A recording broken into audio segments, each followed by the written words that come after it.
we have another crop of amazing school leaders that are doing a lot of community engagement in their cities and their towns. And I'm so excited to be here to do this with you all. Yes, I did win last year in 2023. I'll pat myself on the back because I was so happy to be able to just display and show people what we were doing for our community. So we want to hear all about what's going on with your schools. Could you all three introduce yourselves, your name, your title, and your school? Sure, I can start. My name is Berenice Salas, and I am the upper school principal for Academy for Global Citizenship, located in Chicago. We are a pre-K to 8th grade dual language international baccalaureate school. I am Sharna Boquette. I'm on the executive team with Vimenti School in Puerto Rico. We are a phase-in school, so currently K through 6, and we will in 2029 be K through 12.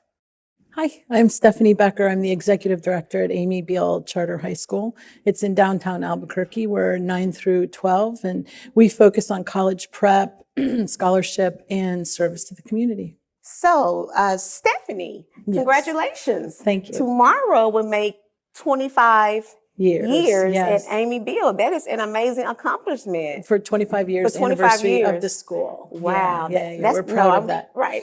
Me, just 15. Okay. But That's amazing though too. Your school has been a past semifinalist in this category twice before. Mm-hmm. Share with us what community engagement means to you and your school and the community around you. Oh my gosh. Well, we don't think we have enough time for all of that, but I'll try to be brief. I will say that even in polling our staff and our families, one of the reasons they choose our school is because they know they're going to be serving the community. But for us, it not only means, connecting what we want to do, honoring Amy, but really thinking about how can we make our community a little bit better by serving whenever we can. But we combine the two missions, scholarship and service. So there's service learning, and then there's community engagement that sort of all weave together. The kids get to learn as they go out and work in the community. And after 25 years, I'm happy to sell it in a good way. We partner with over 150 folks, organizations, schools, doesn't matter, like in the community. And we're almost at 200,000 hours of service. So when you do the math on that, you're like, oh, I think we've made an impact. Wow, but most of all, it's the kids who graduate and get to keep going on and doing the things that they've loved doing over the time. Let me ask you a question about the kids that graduate from your school.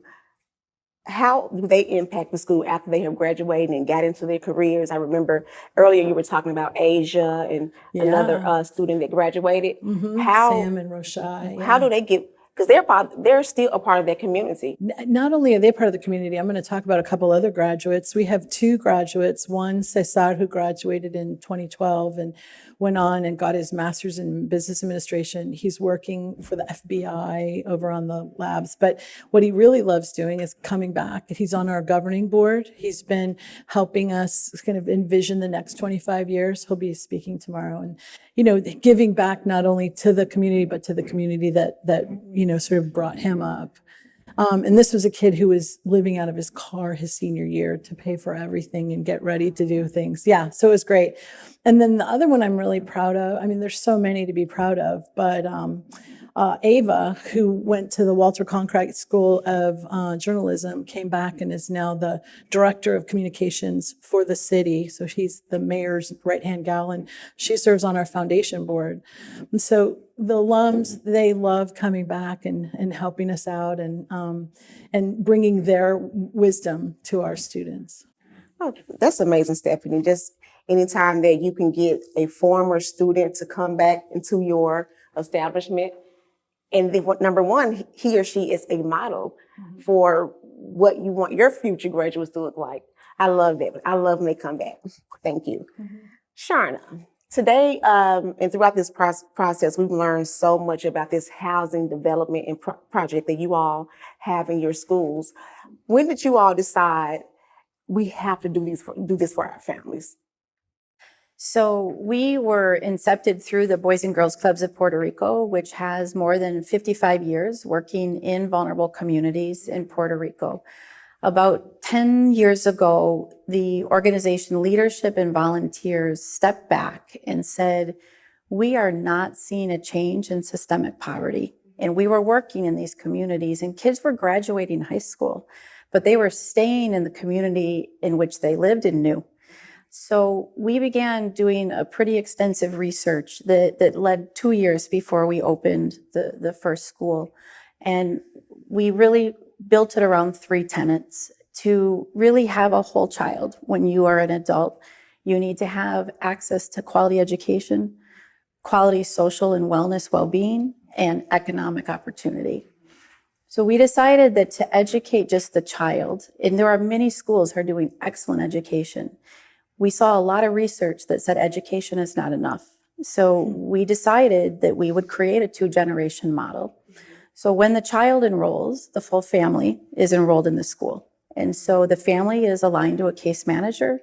They receive an intake opportunity as a family, and they look at the barriers that are preventing them from stability and being able to move into employability. And they work with the teaching staff for the student side, and they work with the case management and our other pillars that are supporting the community engagement to help that family move. We look at everything collectively to see how that child is advancing. So as I said, we are a phase-in school, but even in 5 years, we've seen an incredible progression of stability in families, the academic achievement of a child, and the well-being of a child. I think Barbara mentioned earlier, we have 85% of our kids, their health barriers are actively being managed. Wow. So that's an early indicator of amazing. success, yeah.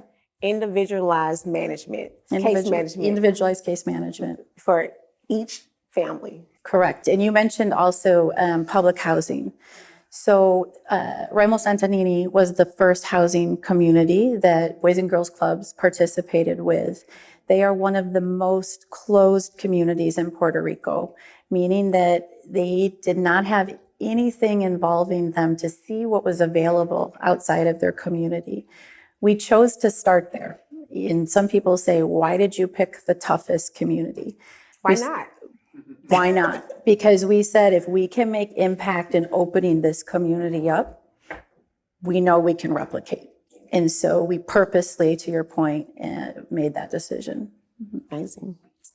Bernice, Academy for Global Citizenship. What is a global citizen to you? So I think to me, it's always been about first knowing yourself, forming your identity, and being able to have a level of international mindedness to understand that we're all connected to one another.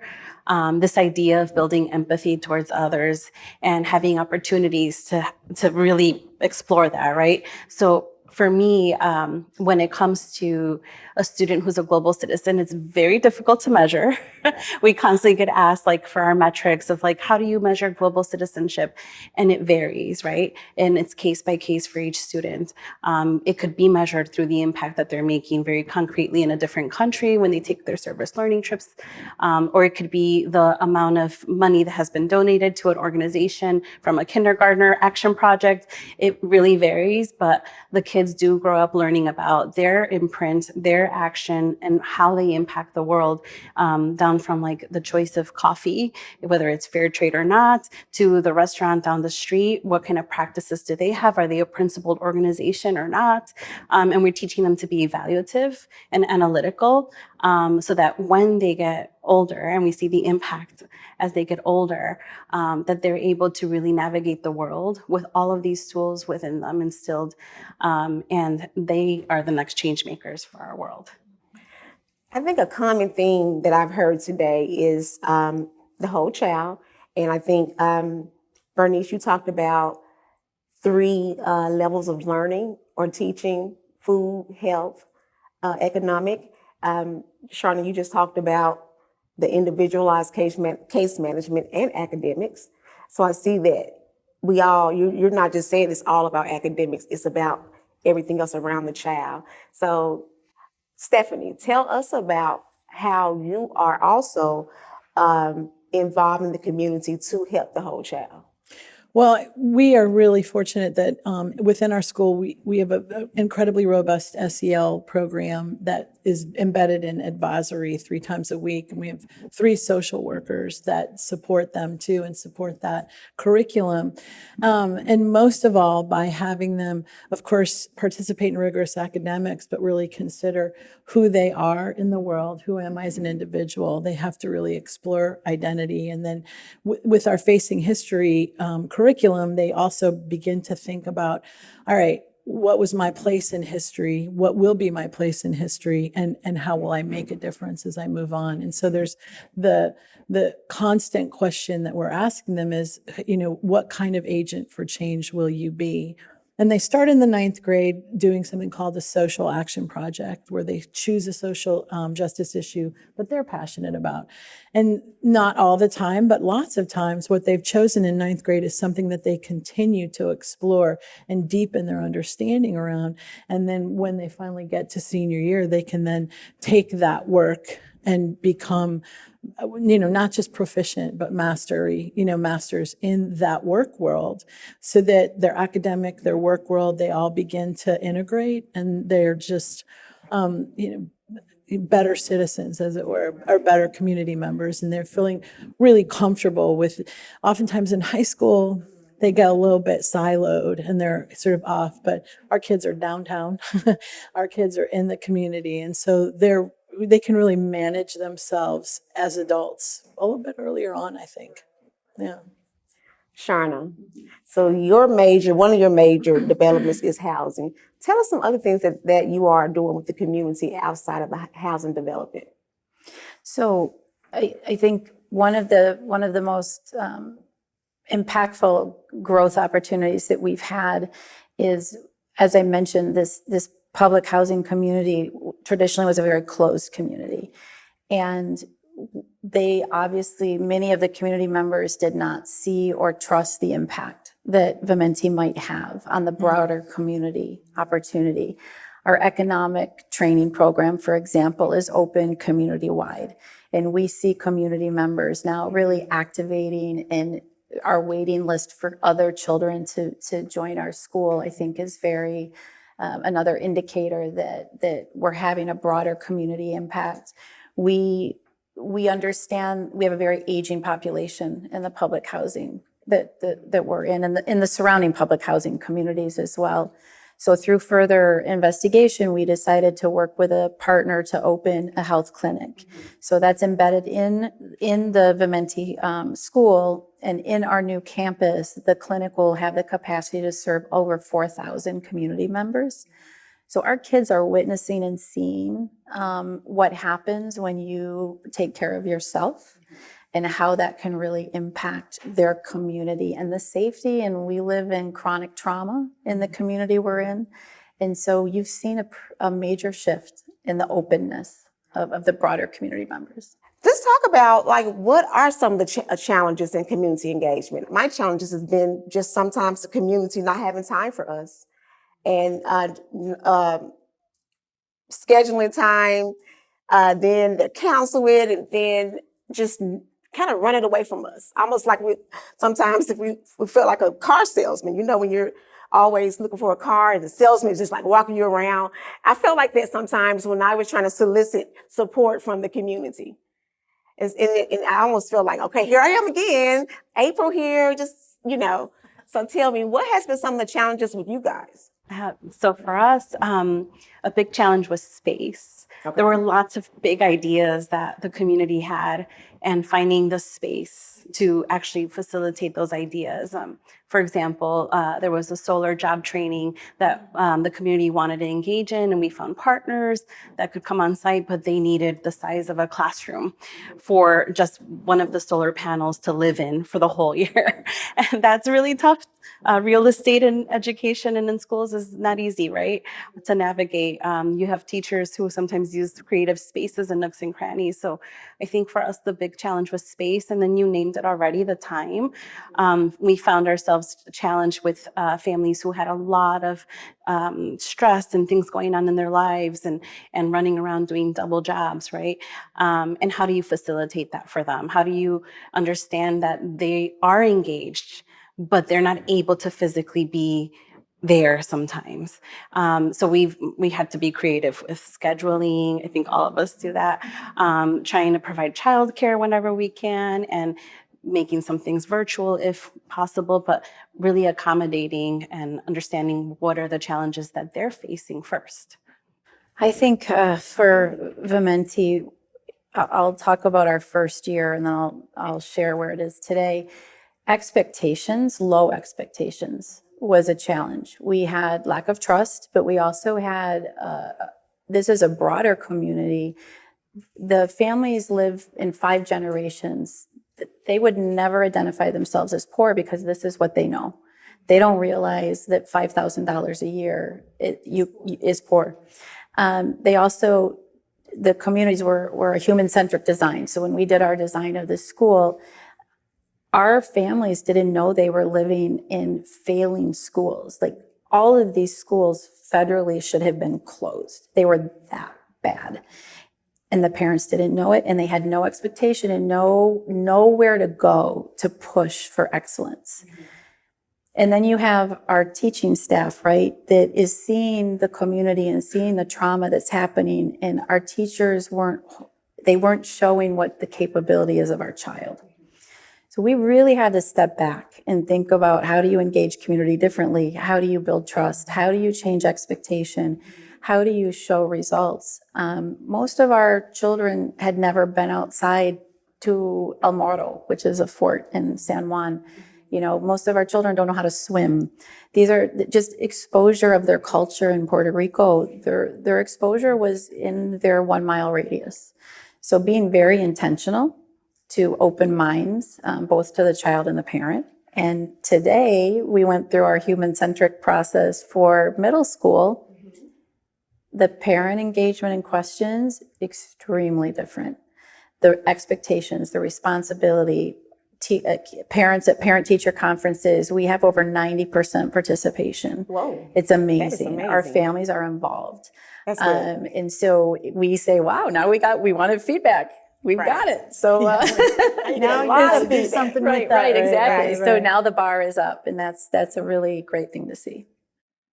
You know, you come into this work thinking, oh, I've got all these great volunteers and they can go make a difference at these lovely places. But you're right. You know, you're like knocking on the door and then they don't call you back and you're thinking, wait, I've got free labor. Have you not figured that out?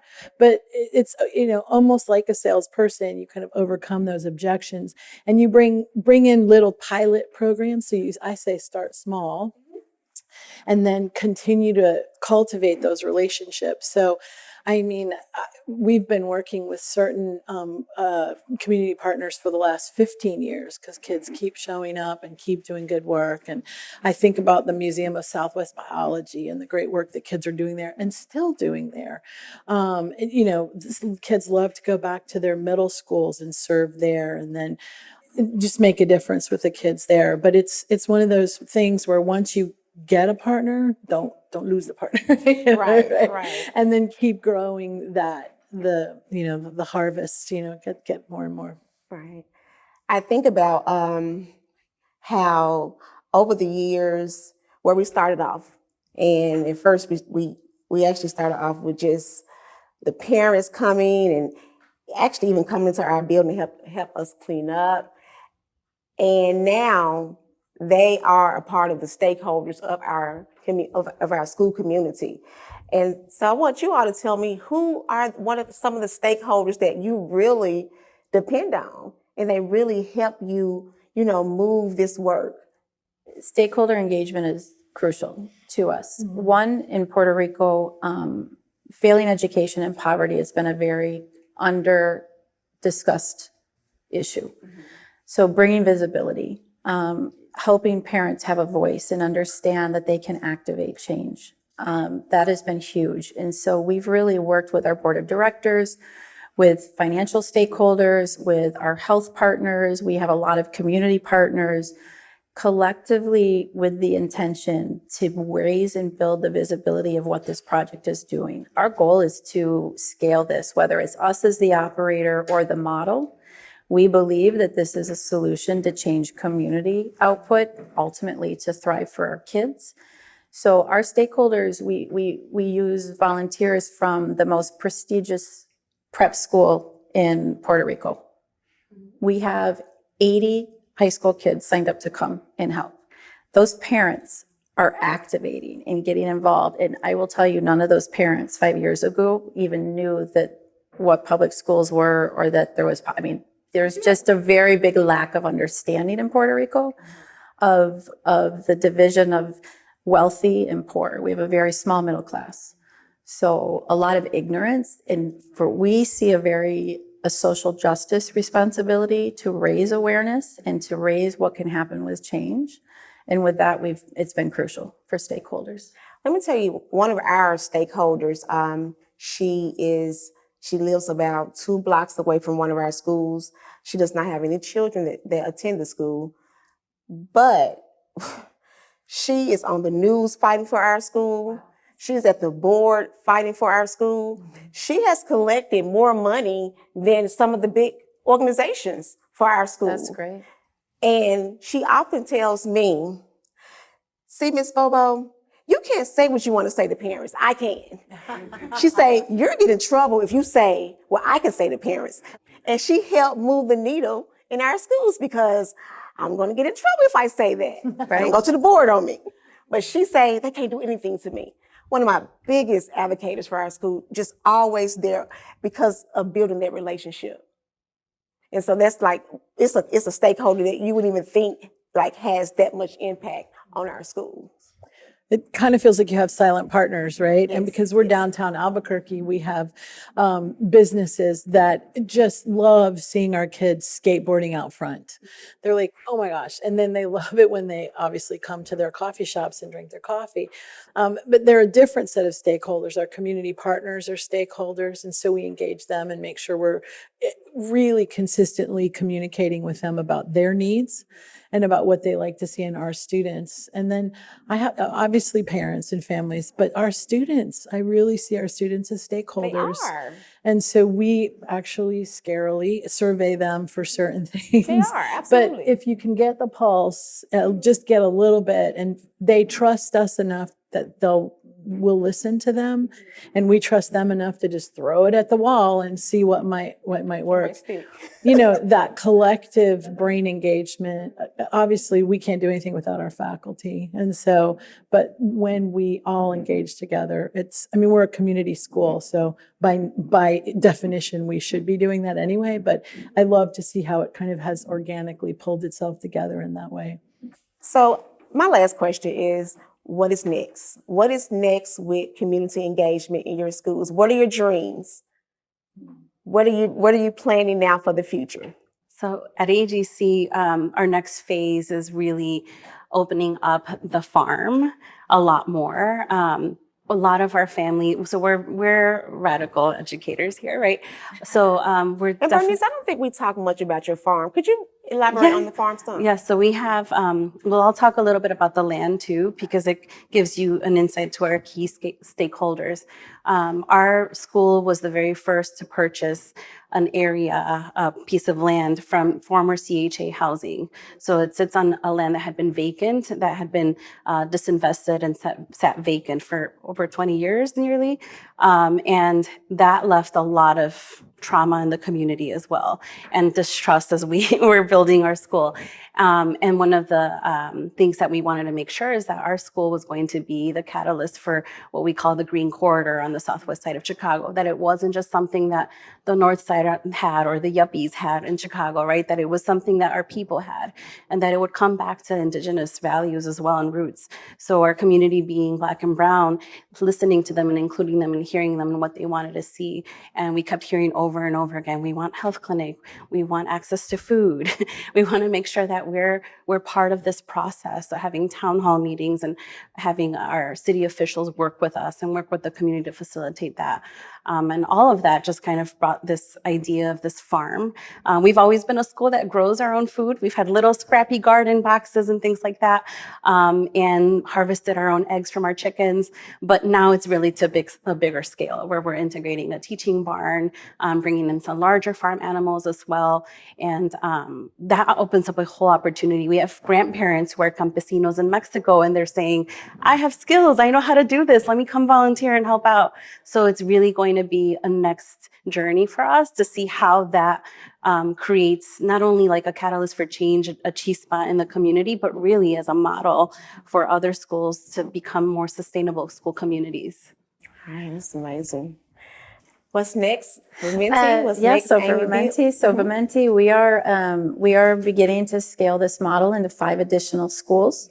So the school will be empowered to lead the model, but we will be the mentor and coach and coordinator to help them fully implement. On the back end, we will be tracking through data collection and external evaluation how that is going. That is a next theory for us on how we can truly scale. We will be opening our new campus, which will be the first community hub in Puerto Rico. So it will have, it is very intentionally designed to serve and open up the broader community. So from a K-12 school to, there's a Head Start nearby. We've got an entrepreneurial hub. We have the health clinic that can serve 4,000 people. Our ultimate goal is eradication of child poverty. And the way you do that is through scale and policy change. So we definitely see ourselves as a laboratory of looking at how our kids are, what is happening with the outcomes of our children, which has been so far extremely powerful. A laboratory. I like that. Yeah. Well, we have a couple of initiatives about to take off. Because we're downtown Albuquerque, we have too much cement, and we have a permaculture class and a leader in our school who's really committed to getting rid of cement. And the south side of our school, we're going to put in what's called a rain harvesting garden.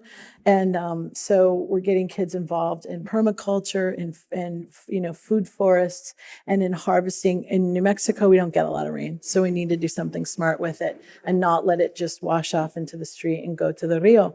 So we are creating a rainforest, or like a rain harvest garden.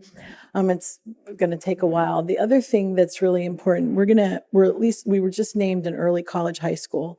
So we'll have an academy model that sort of starts dual credit even sooner than the senior year for certain students that want to just get going. One of the things we're thinking we're probably going to do is open up a pre-K across the street. So there'll be little Amy Beal pre-Kers, but then we'll have an early education pathway for our students to be able, like a lab, we're probably going to do a lab school with UNM, but the idea is to then create pathways for kids that want to get into early education and work with our kids there. I mean, downtown Albuquerque is a child care desert, pre-K desert. So we're looking forward to that. That is going to have such an impact on your community and your students. I love when we create opportunities to give children a path post-graduation. Yeah, I love that. that's the plan. Thank you, ladies.